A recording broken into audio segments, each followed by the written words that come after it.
Alors pour commencer, le nom même de l'Afrique. Saviez-vous que le nom originel de l'Afrique est en réalité Al-Keboulan, qui signifie mère de l'humanité ou encore jardin d'Éden. C'est ainsi que les Maures, les Nubiens ou encore les Numidiens et même le peuple de Carthage appelaient l'Afrique. Cependant, à la chute de l'empire de Carthage en -149 avant Jésus-Christ, les Romains décidèrent de renommer Al-Keboulan l'Afrique. Et l'une des théories les plus crédibles est que cela provenait du nom de Leo Africanus, un explorateur européen.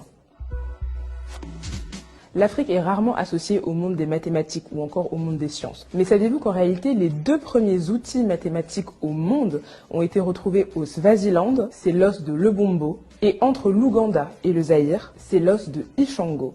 Ces deux outils ont été créés il y a 35 000 ans. Ce sont les premiers outils d'arithmétique au monde. Et ils ont donc été trouvés et créés en Afrique. On sait tous que l'Afrique est le berceau de l'humanité, surtout depuis la découverte de Lucie en 1974 en Éthiopie. Mais saviez-vous qu'en réalité, c'est le berceau de la vie? L'Afrique est le seul continent sur la planète à réunir à lui tout seul 9 biomes, c'est-à-dire 9 écosystèmes, notamment les savanes, les mangroves, les forêts ou encore les prairies et les déserts. C'est également, bien évidemment, le continent le plus riche en matière de ressources naturelles. Pétrole, or, diamant, aluminium, gaz, graphite, sel, bois, charbon et encore tellement d'autres minerais. En parlant de minerais, parlons du cobalt. La plus grosse réserve de cobalt se trouve en République démocratique du Congo. On y trouve la moitié de la réserve mondiale de cobalt dans ce pays-là. Et savez-vous à quoi sert le cobalt ? À ceci, le cobalt est l'un des ingrédients majeurs des batteries rechargeables de nos téléphones portables. Donc sans cobalt, pas de téléphone. Merci l'Afrique et merci le Congo. On nous parle souvent de l'Afrique à partir de la colonisation, après la colonisation.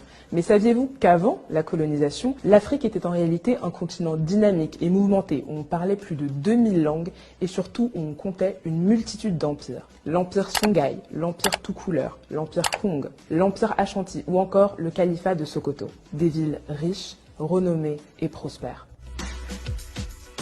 Et justement, en parlant de prospérité, saviez-vous que l'une, si ce n'est pas la première université au monde, a été créée au Mali? C'est l'université de Sankoré, à Tombouctou. Elle a été bâtie au XIVe siècle. Et figurez-vous que c'était une véritable capitale culturelle. Des multitudes de citadelles d'études, des centres d'apprentissage, des académies. On y enseignait des multitudes de matières. Les arts, les sciences, la religion ou encore, bien évidemment, les mathématiques. Cette université, Tombouctou, le Mali, l'Afrique a fortement contribué et participé au développement de l'humanité. Alors à tous ceux qui disent que l'homme africain n'est pas assez entré dans l'histoire. C'est que l'homme africain n'est pas assez entré dans l'histoire.